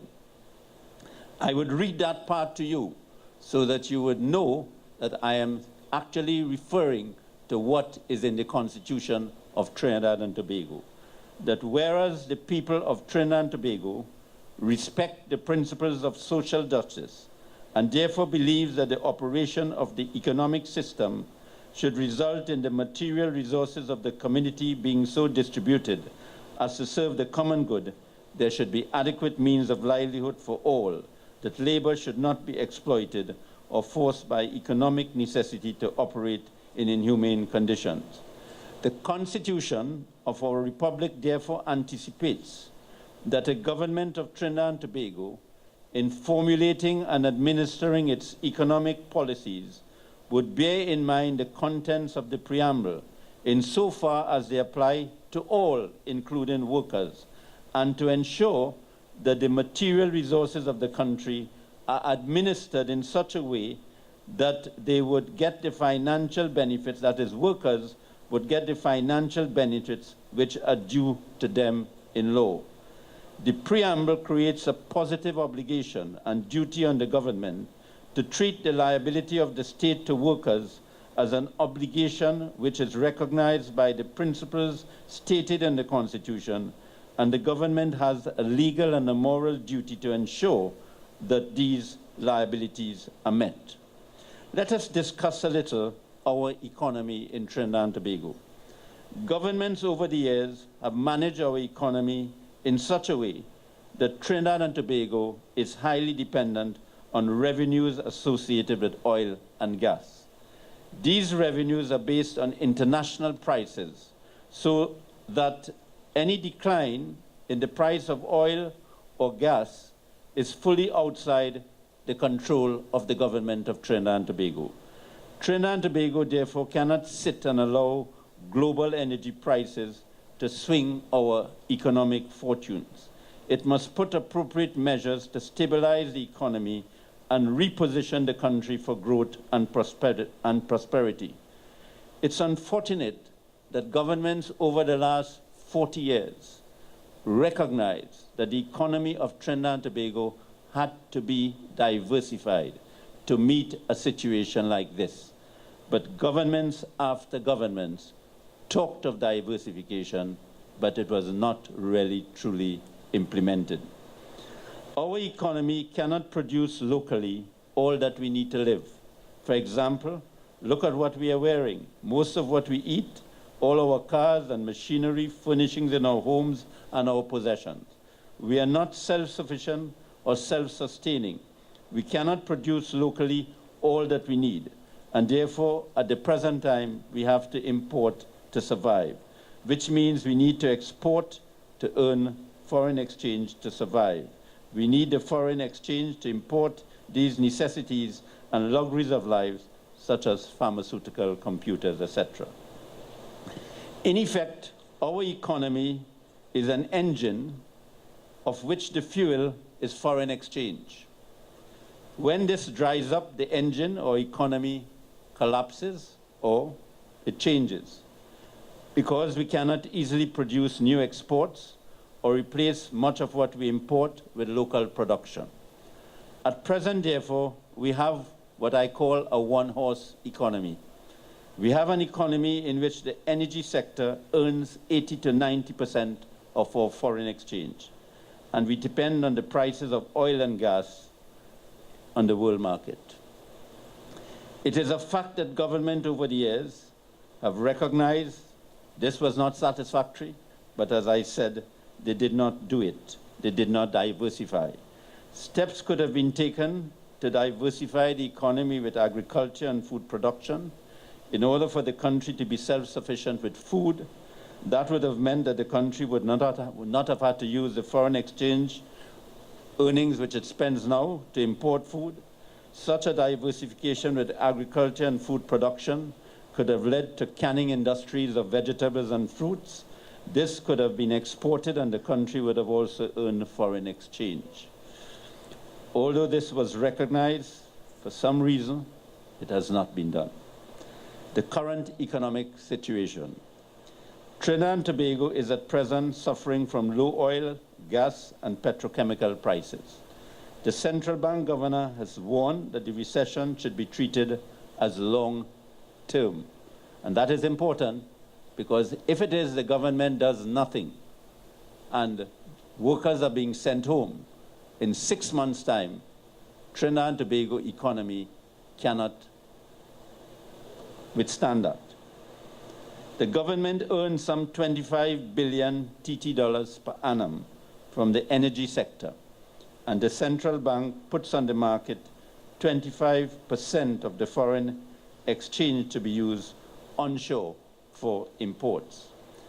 In 2015 to 2016, the government reported that it expects to earn $5 billion from the energy sector, which means that it's down from $25 billion to $5 billion. Trinidad and Tobago adjusted budget is now $59 billion, and its income is $41 billion, which shows it has a deficit of $18 billion. But remember, it has an income of $41 billion. The income of Trinidad and Tobago in the budget for $41 billion, some of that money could certainly be used, it could be rearranged for payments to workers and satisfy their liabilities. The government intends, however, to sell assets, to use the Heritage and Stabilization Fund, borrow locally and abroad, and increase taxes to make up the shortfall of $18 billion. What is the policy of this government to deal with the problem of low oil and gas prices and the recession? It appears, unfortunately, that the policy is that Trinidad and Tobago would be able to find more oil and gas in the deep seas of Trinidad and Tobago. And the Prime Minister has asked us to pray that BHP, which is at present drilling in the deep, finds more oil and gas. Finds more oil and gas in the deep seas takes much more money. It's more expensive to do. The Minister of Finance is hoping, as he said, that by next year, the oil price goes up to $70 per US barrel. All the international prediction shows that that is not going to happen. The minister knows that by 2017, the cupboard in Trinidad and Tobago would be bare because we would have little of wood to sell. I do not think that the policy of the government of Trinidad and Tobago to merely wait and see, hoping that the oil price would jump to $70 US per barrel, is a safe policy. The government has to act now. It has to take steps in order to stimulate the economy. At the present time, the economy is at a standstill. Contractors are not working, workers are being sent home, businesses are being closed, and whether the government raises the money by a bond, by investment in Trinidad and Tobago, or whatever it takes, a government cannot, in the face of what I have just told you, remain and wait until 2017, hoping that the price of oil will go up. Now, having shown that, still things are not bad, if I may use that expression, because we still have income of $41 billion. So therefore, the government has to prioritize. The government has to determine what is important, whether it is important to spend on mega projects like fixing Brian Lara Promenade, fixing the Taruba Stadium, doing those things, or whether it is important to build the human resource and ensure that your human resource is intact and there is economic activity in the country. Countries which have suffered, like we are suffering with recession, the governments do not sit back and do nothing and wait. You would have seen recently in the United States of America, when they had a run, a financial crisis, President Obama didn't sit back and do nothing. And if you study it, the leaders have to act. They have to find ways to stimulate the economy. Whether you call business, labor, everybody together, you give incentives for investment. Trinidad and Tobago has a lot of money. People have a lot of money. There are a lot of rich people in Trinidad and Tobago, and therefore the government has to provide the leadership with the trade union movement, with business, in order to be able to raise monies. But you cannot operate a country in which you have liabilities to workers, you have workers being sent home, and you are just coasting along because you're going to create a human crisis, a social crisis, which the country would not be able to withstand. Think about it. If thousands of people lose their jobs every month for 3 months, for 6 months in Trinidad and Tobago, what you're going to have after 6 months. And that is what we are facing in Trinidad and Tobago. And the government has to get up. The government has to show what it is doing. The government has to announce a plan. With the greatest respect to the government has not announced a plan as to how it is going to get us out of this recession. It has not announced a plan as to how it is going to satisfy the liabilities of workers, what it is going to do to prevent those workers from going home. Look how many thousands of workers have gone home. What the government is going to do to give relief to those workers and their families. My brothers and sisters, contractors, major contractors in Trinidad and Tobago, have most of their plant, equipments, and vehicles packed up. They have sent most of their workers home. Some of them are operating on a skeleton staff, rotating the workers to come once in 3 weeks, once in 2 weeks, or once in a month. The housing projects of the government are virtually at a standstill. Most, if not all, of the government infrastructural contracts have been halted. The economic activity in the construction of government projects, including government projects, housing projects, infrastructural projects, all are at a standstill. The ripple effect of this is that other businesses which depend on the construction industry, such as hardwares, brick suppliers, tile suppliers, and I could go on, are adversely affected. As a matter of fact, one of the major tile owners in Trinidad and Tobago have told me that his business is now functioning on 20% of what it used to be. And as a result of that, he had to cut staff. And if it continues, he will have to close down. So my position is, yes, we have a problem, but the government was elected to provide the leadership, and the government told the country that it knew it had a plan, but we are not seeing, and I want to be very objective with this. As you know, together with your leader, we have taken position against the last government on principles, because our first love is for Trinidad and Tobago and the people of Trinidad and Tobago. So it does not matter who is in the government. I want you to know that when I served as Attorney General of Trinidad and Tobago, when I had to make a decision to protect Trinidad and Tobago, I did not think of UNC or PNM. I thought of Trinidad and Tobago. At this time in our history, all of us, all the people of Trinidad and Tobago have to understand you could be in whichever political party you belong, whichever organization you belong, but look at what is happening in Trinidad and Tobago and ask yourself, is this reasonable? Does it make sense? When you go home tonight, look at a mirror and say that I have children in Trinidad and Tobago. I want my children to be happy. Is what is happening in Trinidad and Tobago at this time fair to the people of Trinidad and Tobago?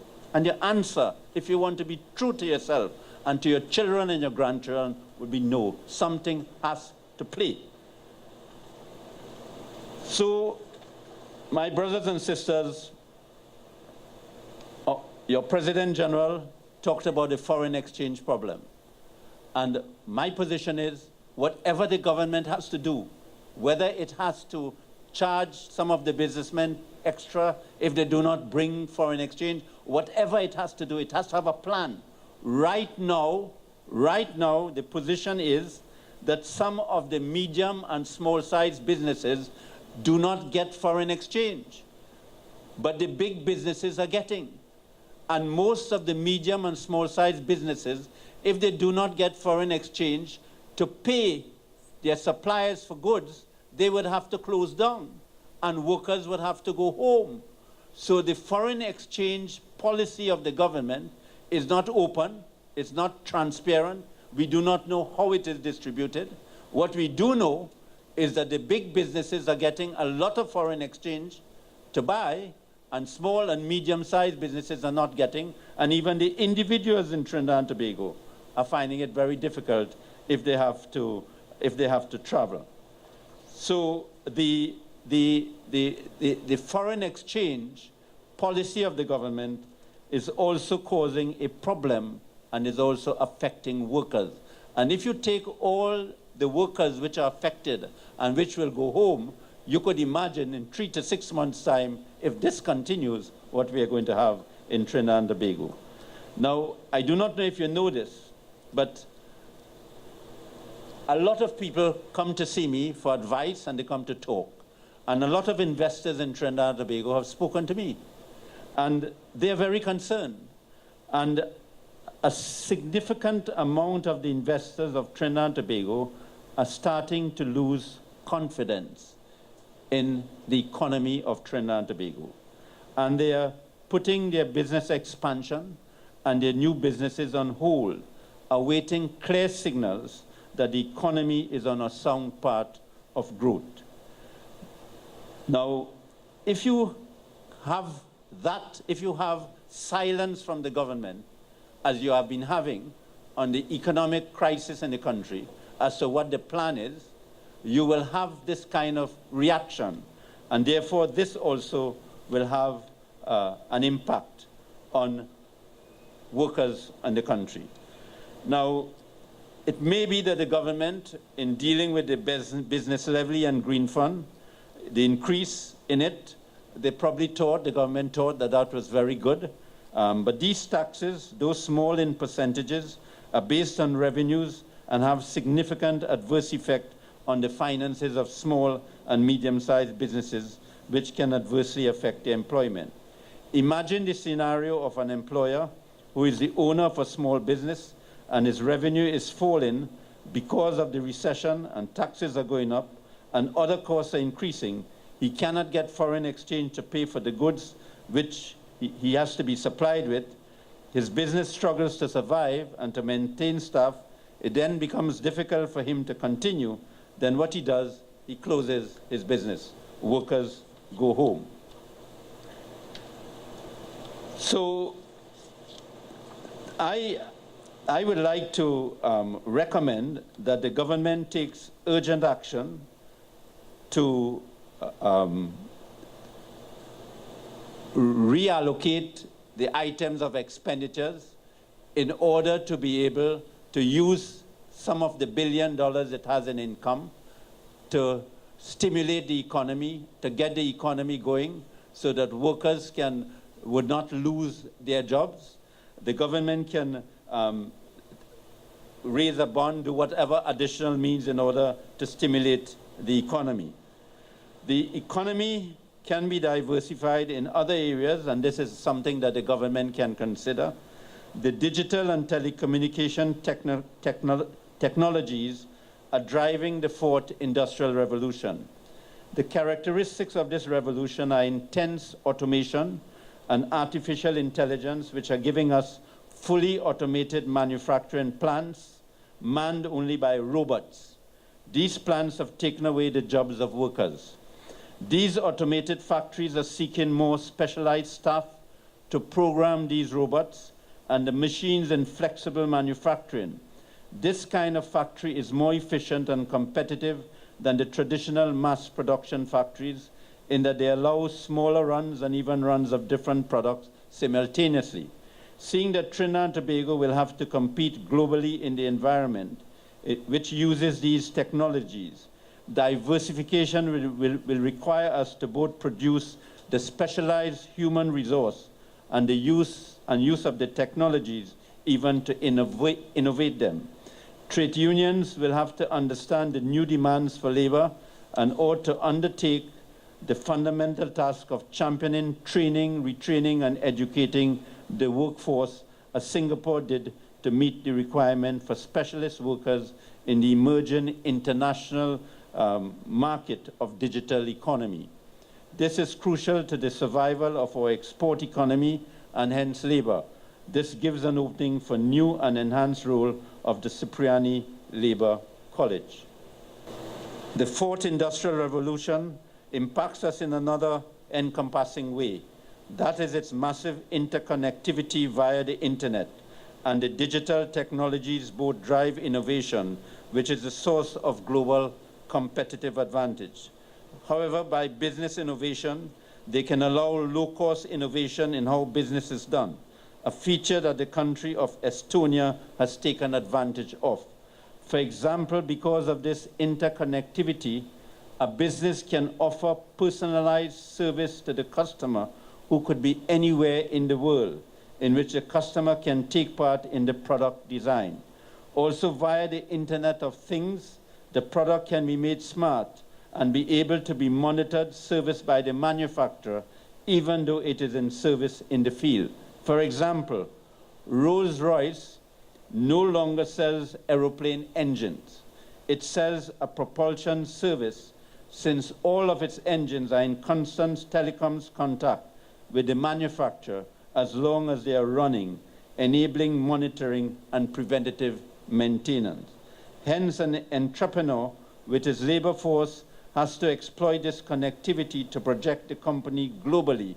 For example, here in Trinidad and Tobago, we could have the manufacture of bespoke teak furniture where the buyer gets involved upfront in the design, all facilitated by the internet. But of course, to make this happen, our country has to be network ready and possess digital systems which allow businesses to operate quickly and efficiently.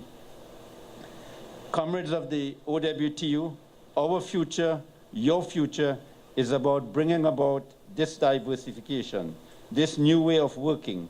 In addition to defending the worker against the employer, your union can also create the new local economy, the skills that will make the economy globally competitive. Normally, the government is part of the entity which has the vision and drives the economic transformation, this economic diversification. But I'm sorry to say that the track record shows that government in the past did not initiate this kind of visionary role. What I do know is that this union, on the other hand, has a track record of testicular fortitude in seeking its demands and in getting its demands. Government allowed the workers of the steel plant to go home without their severance benefits, without their full benefits. I do not think that should go unchecked. And I think that this government has a responsibility, and the labor movement should press, and your President General spoke about it, for there to be legislation for the severance benefits to have the first priority for when the assets are being sold, for the benefits and the debts to workers to be paid, even if there is a liquidation or receivership. And in these days, some companies organize a receivership and organize a liquidation. So that law should be passed. The government would need a special majority, but I think the government can test whether the opposition will support such a legislation for it to be retrospective in order for the steel workers to be able to get what is due to them. It will also help workers in the future. I also think that we should learn a lesson from the OAS workers and OS. The government allows companies, foreign companies, to come into Trinidad and Tobago and do not get them to have a proper bond. And the bond which is posted is very limited. There should be legislation that a foreign company which comes to Trinidad and Tobago to do contract work or any work and to employ workers, that company must enter into a bond to the value of whatever the value of the workers' bill would be for their benefits, in order to ensure that if that company pulls out, if it goes into receivership, the workers would get their monies. We would have seen how the OS workers have lost their benefits, and the bond, the legislation should also deal with if the company owes contractors and subcontractors. Because what has happened, a lot of subcontractors who did work for OS cannot get their monies. As a matter of fact, some of them had to go and take the equipment with a bailiff, and then you had confusion about that. So you need legislation to protect the workers, and the trade union movement should make those demands. I must talk about crime and corruption, because these are constraints to economic transformation.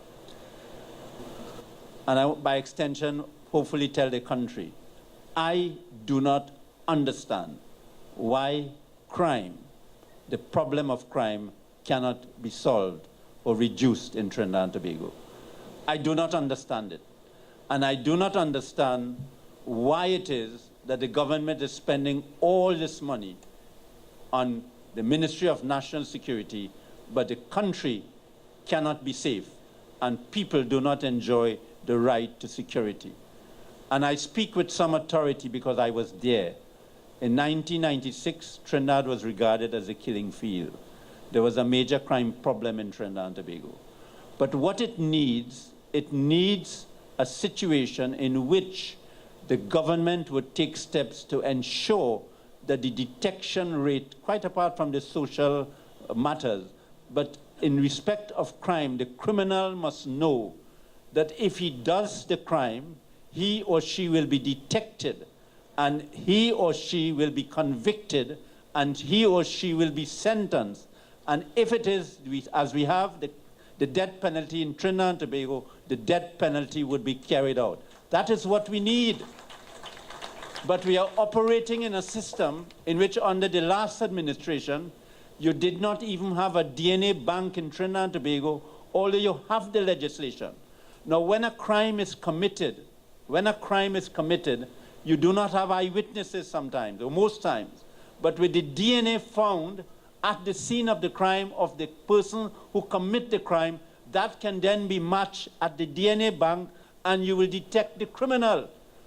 Would you believe when I was the Attorney General, I introduced a bill. The bill was passed. It became law. It merely had to be assented. And since then to now, governments have been playing with the bill, and we started a plan to set up a DNA bank in Trinidad and Tobago, and up to today, that DNA bank has not been set up. And we are spending all this money. So it would seem to me that unless the government becomes serious, and unless the government decides that it is going, because the government said it had a plan to deal with crime, just as the partnership government. And so far, I haven't seen the plan. I'm not seeing it working. We have a major problem with the criminal justice system. A major problem. Most of the people who are charged, most of them are acquitted. So we have a problem with investigation. We have a problem with the criminal justice system. And we have a problem that they cannot get the trial within a reasonable time. And you would have seen the prison, you would have seen that problem in the prison, where prisoners are waiting for trials of murder for up to 10 years. Now that cannot be fair, it cannot be just. So we have to address the crime problem. But you cannot fix the crime problem if you do not have an effective witness protection program. Because if a person sees a murder or sees a crime, and he knows that, he or she knows that if she gives evidence, if he gives evidence, the criminals would put up somebody to kill her or kill the family, that person wouldn't go to give evidence. That person would stay away. Right now, we do not have an effective witness protection program in Trinidad and Tobago. People in the witness protection program have expressed that they do not feel safe. Now, I just want to give you a little example. While I served as Attorney General, the situation came in which it was taught in certain circles that because a witness had died in the Dolchedi case, that Dolchedi should be acquitted. When the representatives came to me, and they came with that proposal, the informant, who was the complainant, the police officer, he agreed with me as Attorney General. I told him, I can't tell you what to do. But what I do know as a lawyer, that if a witness is dead, that you may be able to get an accused person to become a state prosecution witness. And you will have to be able to protect the witness, and you will probably have to give him immunity. But that it's not unheard of that you do that. As a matter of fact, the criminal law permits you to do that. So the informant, the police officer who later became a commissioner of police, he agreed with me as Attorney General, and he went ahead and he decided to try that, to investigate to see whether he could do that. And the records would show that it is because the person who was the accused with Dolcedi, one of the accused, went and testified on behalf of the prosecution, gave evidence. That is how the conviction against Dolcedi was obtained. But that conviction could not have been obtained unless that witness was assured that after he gave evidence, he would be protected. And not protected in Trinidad and Tobago, not protected even in the Caribbean, and I can't tell you where he's protected, but protected elsewhere. The problem we had with that, however, is that when it was given that he would get the protection, the state had to protect him with 2 wives and 2 children, and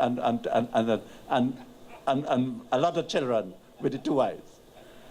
But I'm telling you that in order for you to understand that unless we have an effective witness protection program in Trinidad and Tobago, you would not be able to solve the problem of crime. Now, I know there are other aspects of the social and etc. So I would like to openly advise the government of Trinidad and Tobago, openly advise it, that the same things they accuse the opposition of, we really do not need more laws to solve the crime problem. It may help, but the present problem doesn't need more laws. We have the laws. What we need is implementation, and we need a passion by ministers of government in order to deal with some of the problems facing Trinidad and Tobago. And I feel very strongly about this. The issue of corruption. Now, my brother comrade knows we marched in Port of Spain. We were in the round table. We felt very strongly about the corruption under the partnership government. Very, very strongly about it. As a matter of fact, I make no apologies for saying that was a dark period in the history of Trinidad and Tobago. And the United Commissioner for Human Rights, a lady called Navi Pillai, she's the United Nations Commissioner for Human Rights. Listen to what she said. Let us be clear, corruption kills. Money stolen through corruption every year is enough to feed the world's hungry 80 times over. Bribes and theft swell the total costs of projects to provide drinking water and sanitation around the world by as much as 40%. It has also been reported that the theft of public assets from developing countries is a huge and serious problem. Corrupt money associated with bribes received by public officials from developing and transition countries is estimated at 20 to 40 billion US a year. That is the statistics for corruption in the world, official corruption. In order to effectively fight official corruption, the profits and assets stolen by acts of official corruption must be taken in accordance with law and returned to the Treasury. Those who are corrupt, the only satisfaction that the people of Trinidad and Tobago would have is for them to be prosecuted, for them to be convicted, for the profits and the assets which they have made out of the corruption, for them to be confiscated in accordance with law, and for it to go back in the treasury of Trinidad and Tobago. Elections of both 2010 and 2015, corruption was a major topic. Yet since 2010, little has been done concerning these alleged corruption issues, and since 2015, I have not yet seen signs of much being done. Since this new government took office in 2014, 15, in spite of all the platform allegations and platform promises, the public perception is that it has not seen any demonstrable action to either make the population more informed of the major corruption allegation, such as Section 34. What has happened with Section 34? I used to hear Section 34 every morning, every afternoon, every day, every PNM meeting. I hear in Section 34. What has happened with Section 34? The government is now in a position to tell the country it has control of all the cabinet notes. It has control of all of the information. It can tell the country what has happened with Section 34. Why we are not being told of it. What has happened to Westgate? Westgate. What has happened to Prison Gate? What has happened to Sportsgate? What has happened to all the fees, all those high fees? Millions of dollars, billions of dollars have been spent on legal fees. And are we going to say that there's a change of government and nothing happens? So is it correct that people who became ministers of government, some of them, before they became ministers, didn't have a house? Some of them probably didn't have a house. Some of them didn't have wealth. Now, some of them multi-rich, big cars, big houses, some of them have houses. So are you saying that the law is so impotent that you cannot get them? They must walk free? And I am not saying only partnership or corruption under the partnership. They have been talking about Kalahari. Why are we not doing anything about these things?